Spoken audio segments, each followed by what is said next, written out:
आज के वीडियो में हम देखने वाले हैं direct second year engineering admission 2023-24 के लिए कंप्लीट रजिस्ट्रेशन प्रोसेस। आपका रजिस्ट्रेशन जल्द ही स्टार्ट होने वाला है, तो आपको उस टाइम पता होना चाहिए कि आपको कौन से डॉक्यूमेंट्स रिक्वायर्ड है। आज के वीडियो में हम पूरा डिटेल में देखने वाले हैं कि आपको कौन सी इन्फॉर्मेशन यहाँ पे मांगी जाती है, कौन सा डॉक्यूमेंट आपको यहाँ पे मांगा जाता है, ऑप्शनल डॉक्यूमेंट्स, आपको सब कुछ यहाँ पे पता चलने वाला है। तो आपको आज का वीडियो पूरा एंड तक ज़रूर देखना है, बिल्कुल स्किप मत कीजिए। उसके पहले अभी तक चैनल को सब्सक्राइब नहीं किया तो सब्सक्राइब कर दीजिए, जिससे कि आपको सारे अपडेट्स जो एडमिशन से रिलेटेड मिलते रहेंगे। व्हाट्सएप ग्रुप ज्वाइन नहीं किया तो ज्वाइन कर सकते हो। तो सबसे पहले बता देता हूँ कि आपका रजिस्ट्रेशन प्रोसेस जो है यहाँ से स्टार्ट होता है। सबसे पहली वेबसाइट जो होती है वो होती है ये CET सेल की ऑफिशियल वेबसाइट ये होती है। यहाँ पे जैसे ही आपका रजिस्ट्रेशन प्रोसेस स्टार्ट हो जाता है, आप यहाँ पे देख सकते हो डायरेक्ट सेकेंड ईयर इंजीनियरिंग लिखा है। यहाँ पे न्यू आएगा, ठीक है। जब भी रजिस्ट्रेशन प्रोसेस स्टार्ट हो जाएगा यहाँ पे न्यू आएगा। जैसे ही यहाँ पे न्यू आता है उसका मतलब ये है कि आपका रजिस्ट्रेशन प्रोसेस जो है स्टार्ट हो चुका है। अब रजिस्ट्रेशन प्रोसेस स्टार्ट होने के बाद यहाँ पे न्यू आएगा। न्यू आने के बाद उसके ऊपर आपको क्लिक करना है। क्लिक करने के बाद आपके सामने कुछ इस तरह का पेज ओपन होता है। यहाँ पे आपको सबसे पहले रजिस्टर करना पड़ता है, आपका एक लॉगिन क्रिएट करना पड़ता है यहाँ पे, ठीक है। तो आपको यहाँ पे न्यू रजिस्ट्रेशन पे क्लिक करने के बाद इस तरह का कुछ आपकी डिटेल्स आपको फिल करनी होती है। फुल नेम आपको यहाँ पे एंटर करना है। उसके पहले आप चाहे तो इंस्ट्रक्शंस आपको ऊपर दिए हैं, वो इंस्ट्रक्शंस भी आप एक बार पढ़ सकते हो। Candidate registration process for capturing applying 2023-24, ठीक है। Please enter the mobile number that is working as all future communications will be done on the registered number, ठीक है। तो यहाँ पे सबसे पहले आपको full name as per the SSC marksheet के अकॉर्डिंग आपको फुल नेम यहाँ पे एंटर करना है। देन आपका ईमेल आईडी आपको एंटर करना है। आपका जो ईमेल आईडी है वो चालू होना चाहिए। देन आपको मोबाइल नंबर एंटर करना है। मोबाइल नंबर भी आपका चालू होना चाहिए, क्योंकि सारे फ्यूचर के जो भी अपडेट्स रहेंगे आपको मोबाइल नंबर पे मिलते हैं, ठीक है। तो आपको मोबाइल नंबर चालू देना है यहाँ पे। देन यहाँ पे आपको सिलेक्ट स्टेट, यानी कि आपका जो भी स्टेट है, जिस स्टेट से आप फॉर्म भर रहे हो वो स्टेट यहाँ पे सिलेक्ट करना है। आपका डिस्ट्रिक्ट सिलेक्ट करना है। फिर आपको यहाँ पे एक यूनिक पासवर्ड सिलेक्ट करना है। पासवर्ड सिलेक्ट करने के लिए यहाँ पे 7 to 15 कैरेक्टर्स होने चाहिए, ठीक है। तो आपको कंफर्म पासवर्ड, यहाँ पे सब कुछ डिटेल्स फिल करने के बाद आपको रजिस्टर के ऊपर क्लिक करना है। रजिस्टर के ऊपर क्लिक करने के बाद आपके मोबाइल नंबर के ऊपर एक OTP आएगा। तो आपको यहाँ पे आपका जो भी OTP आया है वो OTP एंटर करना है और सबमिट करना है, जिससे कि ये कंफर्म हो जाएगा कि आपका जो मोबाइल नंबर है वो चालू है। नेक्स्ट प्रोसेस देखोगे तो यहाँ पे आपका जो है एक DSC नंबर जनरेट होता है। अभी DSC नंबर कुछ इस तरह से यहाँ पे दिया गया है आपको, ठीक है। DSC 22106403 एक DSC यूनिक DSC नंबर है। जितने भी कैंडिडेट्स महाराष्ट्र में अप्लाई कर रहे हैं सबका एक यूनिक DSC नंबर जनरेट होता है। अब ये DSC नंबर आपको याद रखना है, क्योंकि लॉगिन करते टाइम आपको यही DSC नंबर यूज़ करना है और जो भी आपने पासवर्ड सेट किया है वो पासवर्ड आपको यहाँ पे यूज़ करना पड़ता है। ये जो DSC नंबर है आपकी ईमेल आईडी पे भी आपको भेज दिया जाएगा, ठीक है। तो जैसे ही आप फिर लॉगिन करने जाओगे तो आपको यहाँ पे एप्लीकेशन आईडी, यानी कि आपका DSC नंबर एंटर करना है, एक पासवर्ड एंटर करना है, जो भी आपने यहाँ पे अभी फिल किया था वो पासवर्ड यहाँ पे एंटर करना है, और आपको यहाँ पे कैप्चा एंटर करना है और लॉगिन के ऊपर क्लिक करना है। लॉगिन के ऊपर क्लिक करने के बाद आपके सामने कुछ इस तरह का पेज ओपन हो जाता है। यहाँ पे आपको दिया गया आपकी लॉगिन आईडी, फिर आपका यूज़र नेम, IP एड्रेस वगैरह सब आपको यहाँ पे दिया है। और आपके सामने फिर यहाँ पे पूरी कंप्लीट प्रोसेस यहाँ पे आपको देखने को मिल जाती है कि रजिस्ट्रेशन के लिए पूरी प्रोसेस कैसी होती है, ठीक है। स्टेप 1 जो होती है वो कंप्लीट हो चुकी होती है, क्योंकि स्टेप 1 क्या है, आपको रजिस्ट्रेशन डिटेल्स फिल करने हैं, वही SSC के मार्कशीट के अकॉर्डिंग आपका नाम, फिर आपका नंबर, फिर आपका ईमेल आईडी, यही पहली प्रोसेस होती है। तो आपकी स्टेप 1 जो है कंप्लीट हो जाती है यहाँ पे। फिर ये सारे स्टेप्स जो है मैंने आपको अच्छे से एक्सप्लेन कर दिए हैं। अभी हम नेक्स्ट देखते हैं, ठीक है। नेक्स्ट यहाँ पे आपको सिलेक्ट करना होता है कि टाइप ऑफ कैंडिडेट, आप BSc कैंडिडेट हो या फिर डिप्लोमा कैंडिडेट हो, यानी कि आप डिप्लोमा के बेसिस के ऊपर इंजीनियरिंग कर रहे हो या फिर BSc के बेसिस के ऊपर इंजीनियरिंग कर रहे हो, ये आपको यहाँ पे सिलेक्ट करना पड़ता है। नेक्स्ट यहाँ पे आपको दिया गया है कैंडिडेचर टाइप, ठीक है, यानी कि आप A टाइप के कैंडिडेट हो, B टाइप के हो, C टाइप के हो, D टाइप के हो या फिर E टाइप के हो। अभी यहाँ पे मोस्ट ऑफ द स्टूडेंट्स जो है यहाँ पे A टाइप के कैंडिडेट्स होते हैं। अभी A टाइप मतलब क्या होता है, candidates passing SSC HSC and diploma BSc या फिर डिप्लोमा आपका अगर महाराष्ट्र स्टेट से हुआ है, अगर आप महाराष्ट्र से डोमिसाइल हो और आप महाराष्ट्र में बॉर्न हुए हो, तो आप ए टाइप के कैंडिडेट होते हो, ठीक है। नेक्स्ट आप type B, type C, type D, type E पढ़ सकते हो, but most of the candidates जो होते हैं वो टाइप ए ही होते हैं, ठीक है। तो आपको यहाँ पे टाइप ए सिलेक्ट करना है आपके अकॉर्डिंग जो भी आपका टाइप है। फिर आपको यहाँ पे सबमिट के ऊपर क्लिक करना होता है। सबमिट के ऊपर क्लिक करने के बाद आपके सामने नेक्स्ट पेज ओपन हो जाता है। यहाँ पे आपको दिया गया है your type of candidature, Maharashtra candidature type A, जो भी आपने सिलेक्ट किया होगा, ठीक है। देन यहाँ पे आपको सिलेक्ट करना है कैंडिडेचर टाइप डिसीजन, यानी कि select the district from which candidate has passed SSC. आपने एसएससी कौन से डिस्ट्रिक्ट से पास करी है, देन आपने डिप्लोमा कौन से डिस्ट्रिक्ट से पास किया है, और आपके डिप्लोमा के कॉलेज का नाम यहाँ पे आपको सिलेक्ट करना है। योर इंस्टीट्यूट इस टाइप, यानी कि आपका जो इंस्टीट्यूट है वो ऑटोनॉमस है या फिर एमएसबीटी से एफिलिएटेड है, ये आपको यहाँ पे देखने को मिल जाता है। अभी एक नेक्स्ट जो है थोड़ा इंपॉर्टेंट है, ठीक है। यहाँ पे आपको दिया है after selecting diploma institute please wait till institute type is displayed, ठीक है। यानी कि जैसे ही आप यहाँ पे इंस्टीट्यूट सिलेक्ट करते हो, यहाँ पे ऑटोमेटिकली आ जाएगा कि आपका जो इंस्टीट्यूट है वो ऑटोनॉमस है या फिर एमएसबीटी से एफिलिएटेड। नेक्स्ट जो है डॉक्यूमेंट्स के बारे में है। तो डॉक्यूमेंट्स के लिए अगर आप देखोगे तो domicile certificate for candidate indicating that he और she is domicile in the state of Maharashtra, ठीक है। यहाँ पे 3 डॉक्यूमेंट्स दिए हैं। इन 3 डॉक्यूमेंट्स में से आपको कोई भी एक डॉक्यूमेंट लगता है, राइट। यहाँ पे डोमिसाइल सर्टिफिकेट के ऊपर आपके लिखे होना चाहिए कि आप महाराष्ट्र स्टेट के कैंडिडेट हो। अगर आपके पास डोमिसाइल नहीं है तो आपके बर्थ सर्टिफिकेट के ऊपर लिखा होना चाहिए कि आप महाराष्ट्र स्टेट के कैंडिडेट हो। अगर बर्थ सर्टिफिकेट के ऊपर भी नहीं है तो टीसी जो होती है ना आपकी डिप्लोमा की, एटलीस्ट उसके ऊपर ऐसा लिखा होना चाहिए कि आप एक महाराष्ट्र स्टेट कैंडिडेट हो। अभी ये जो डॉक्यूमेंट है तीनों में से आपको कोई भी एक ही डॉक्यूमेंट लगने वाला है। आपके पास अगर तीनों है तो बहुत अच्छा है। अगर आप इसमें से कोई भी एक भी सिलेक्ट करोगे ना, जो भी आपके पास अवेलेबल है वो तो चल जाएगा, ठीक है। यानी कि अगर आपके बर्थ सर्टिफिकेट पे ऐसा दिया है कि आप महाराष्ट्र में बॉर्न हो तो आपको टीसी और डोमिसाइल की ज़रूरत नहीं है। अगर आपकी टीसी के ऊपर दिया है कि आप महाराष्ट्र स्टेट कैंडिडेट हो तो आपको बर्थ सर्टिफिकेट और डोमिसाइल की ज़रूरत नहीं है, ठीक है। अब क्लियर हो गया होगा।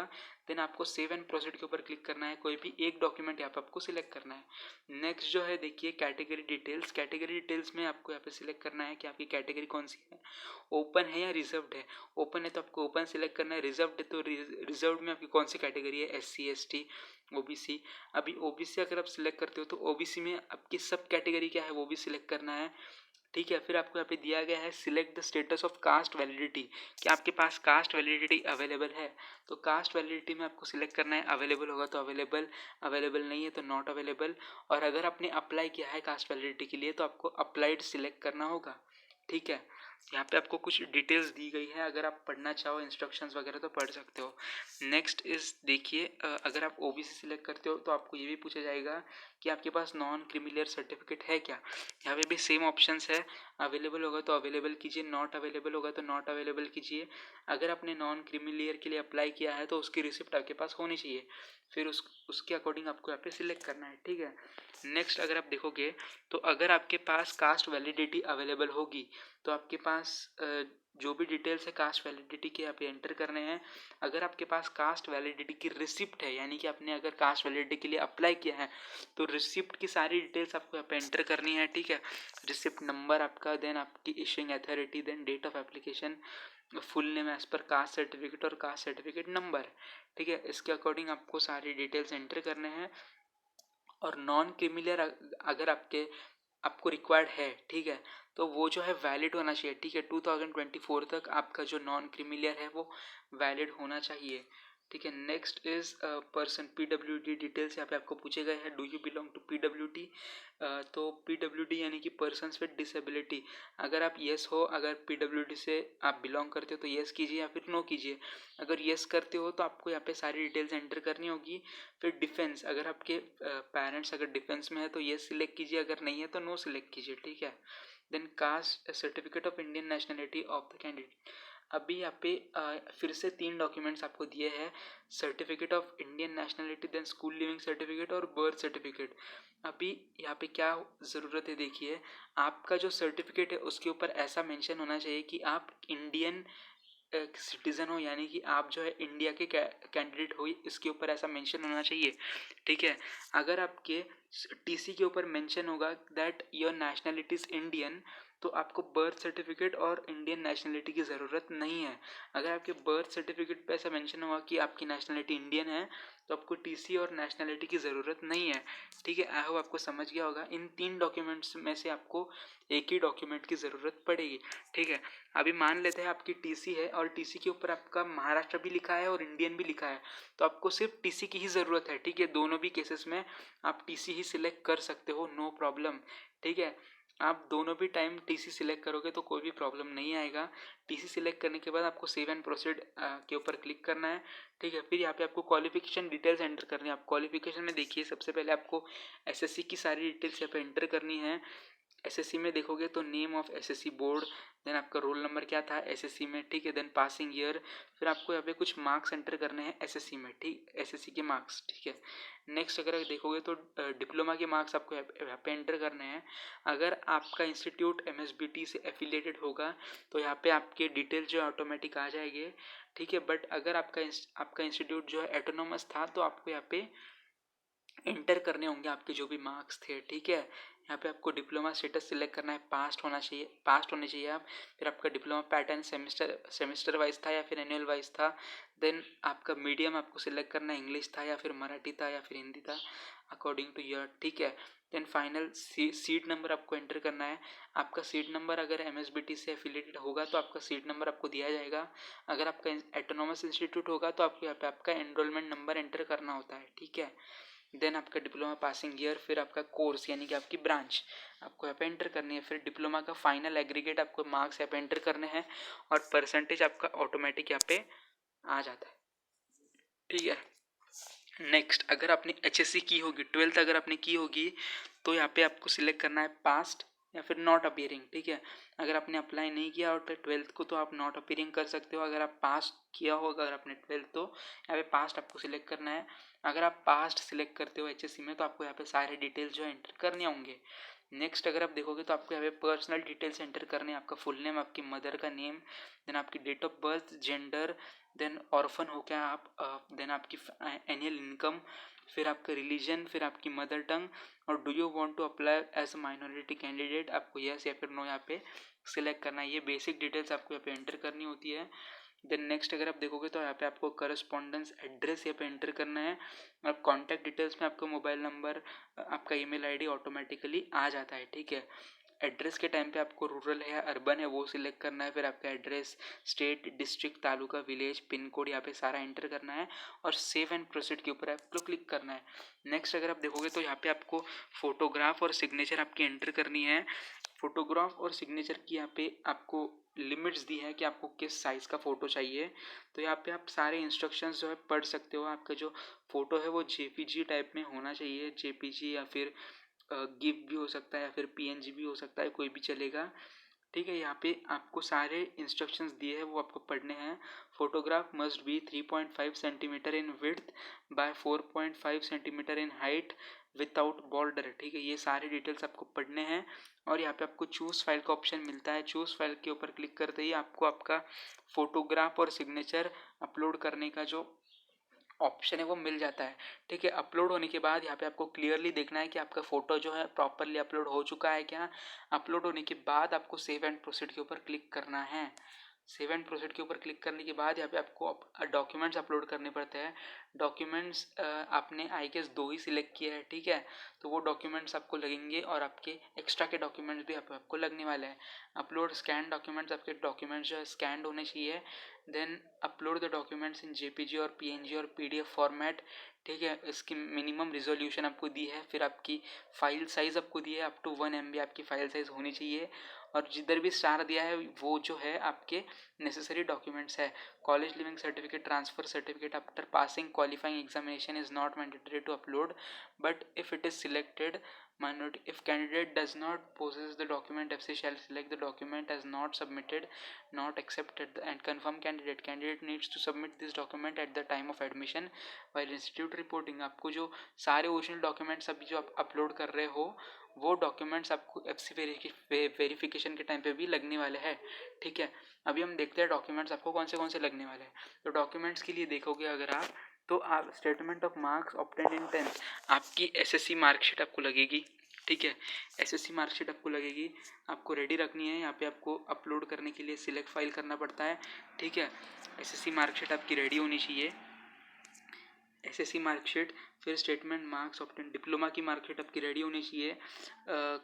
सर्टिफिकेट ऑफ नेशनैलिटी, अगर आपने यहाँ पे टीसी सिलेक्ट किया होगा तो आपको टीसी लगेगी। ठीक है, अगर आपने नेशनैलिटी सिलेक्ट किया होगा तो नेशनैलिटी लगेगी। डोमिसिल अगर आपने सिलेक्ट किया होगा तो आपको डोमिसिल लगेगा। फिर अगर आपने कास्ट सर्टिफिकेट अगर आपके पास होगा तो आपको कास्ट सर्टिफिकेट भी लगेगा। ठीक है, देन आपकी कास्ट वैलिडिटी अगर आपने सिलेक्ट की होगी तो अगर आपके पास सर्टिफिकेट भी होगा ना तो फिलहाल अगर आप सर्टिफिकेट अपलोड करोगे तो चल जाएगा, बट एडमिशन के टाइम पे आपको ओरिजिनल वैलिडिटी लगेगी। ठीक है, तो ये जो है कास्ट वैलिडिटी है। और नेक्स्ट है नॉन क्रीमिलियर। ठीक है, अगर आप ओबीसी कैंडिडेट हो तो आपको नॉन क्रीमिलियर सर्टिफिकेट भी लगता है, या फिर अगर आप कोई दूसरे कैटेगरी के हो तो आपको आई गेस प्रोफॉर्मा कुछ तो भी लगता है। ठीक है, वो सर्टिफिकेट भी आपको यहाँ पे रेडी रखना है।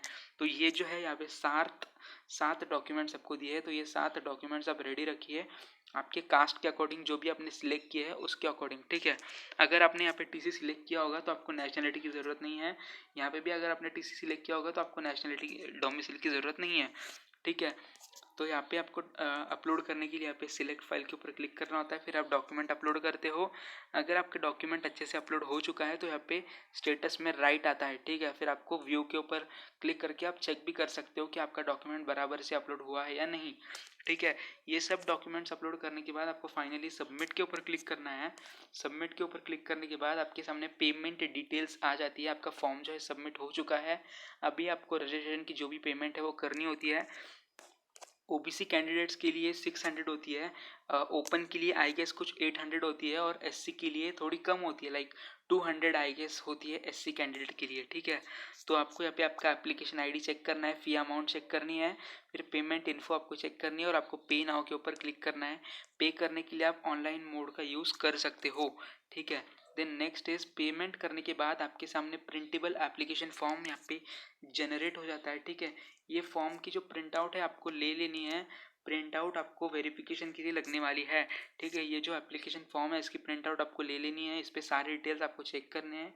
ये जो डिटेल्स है फाइनली अभी आप इसे चेंज नहीं कर सकोगे। तो ये जो एप्लीकेशन फॉर्म है इसकी प्रिंट आउट लेके आपको एफसी वेरिफिकेशन के लिए आपके आसपास जो भी कॉलेज है, एफसी सेंटर है, वहाँ पे जाके आपको सारे ओरिजिनल डॉक्यूमेंट्स और जो भी आपने अपलोड किया है वो सारे ओरिजिनल डॉक्यूमेंट्स आपको एफसी सेंटर लेके जाना है, वहाँ पे जाके वेरीफाई कर लेना है। वेरीफाई करने के बाद ही आपका जो फाइनल स्टेप है वो कंप्लीट होके आता है, या फिर वो इनकम्प्लीट ही रह जाता है। अगर इनकम्प्लीट रह गया तो आप कैप राउंड में अप्लाई नहीं कर सकते हो। ठीक है, तो ये थी सारी रजिस्ट्रेशन की प्रोसेस। अगर आपको इसमें से कुछ भी डाउट हो तो वैसा आप कमेंट्स में पूछ सकते हो। आज की वीडियो आपके लिए हेल्पफुल रही हो तो वीडियो को जरूर लाइक कीजिए। चैनल फर्स्ट टाइम है तो चैनल को सब्सक्राइब कर दीजिए। तो दोस्तों मिलते हैं नए वीडियो में नए अपडेट के साथ।